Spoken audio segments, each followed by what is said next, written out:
നമ്മളൊരു വണ്ടിയെ കയറിന്നിട്ടേ എന്തെല്ലാം ചെയ്തിട്ടാ എടുക്കുന്നത്. നമ്മളോട് ട്രാൻസ്പോർട്ട് പറഞ്ഞാൽ എന്തെല്ലാം ചെയ്തിട്ട് എടുക്കണം. നമ്മളോട് പഠിപ്പിച്ചേക്കുന്നത് 2-3 പേര് വന്ന് പഠിപ്പിച്ചെന്നല്ലേ പറഞ്ഞേ? അല്ലേ? എന്തെല്ലാം ചെയ്തിട്ട് എടുക്കണമെന്ന് നമ്മളോട് പറഞ്ഞു പഠിപ്പിച്ചേ.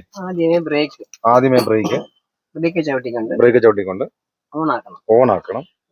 പിന്നെ ഡി മോഡ് ഇടണം. ബ്രേക്ക് ഇതെടുക്കണം, അതെടുക്കണം. Hand brake. പിന്നെ ഡി മോഡ് ഇടണം. എന്നിട്ട് പതുക്കെ ആക്സിലറേറ്റർ കൊടുക്കണം. പതുക്കെ. ഇത്രയും ചെയ്താൽ വണ്ടി മൂവ് ആവുമോ? ഇത്രയും കയറി ഒന്ന് ചെയ്യാനാ പറഞ്ഞു. ഇത്രയും ചെയ്താൽ മതി എന്നാ പറഞ്ഞ വണ്ടിയിലോട്ട് കയറി ഇരുന്നിട്ട്. അല്ല, ഞാൻ ചെയ്തൊരു വണ്ടിയെ കയറി എന്തെല്ലാം നമുക്കൊരു വണ്ടിയെ കയറി എടുക്കാതെ ഓടിക്കാൻ പറ്റുമോ? അപ്പൊ എന്തൊക്കെ ചെയ്തിട്ട് എടുക്കണമെന്നാ പറഞ്ഞു? അവരൊന്നും പറഞ്ഞു തന്നൊന്നുമില്ല. ഒന്നും പറഞ്ഞില്ല. അപ്പൊ 2-3 പേര് പഠിപ്പിക്കാൻ വന്നിട്ട് അവരും പറഞ്ഞില്ല. അങ്ങനെ ചെയ്യാം, അത് മാത്രമേ പറഞ്ഞു. എന്താ ചെയ്യണമെന്ന് പറഞ്ഞില്ല. ഇങ്ങനെ എഴുതി വെക്കട്ടെ ഞാൻ. ഒന്നും പറഞ്ഞു തന്നില്ല എടുക്കാനൊന്നും. ഇത് സ്ഥലം ഏതാ? മയ്യനാട്. ഏതാ? കൊല്ലം. ചെരിപ്പിടാതെ ഓടിപ്പിച്ച് ഇങ്ങനെ പറഞ്ഞല്ലേ? ഇറങ്ങി.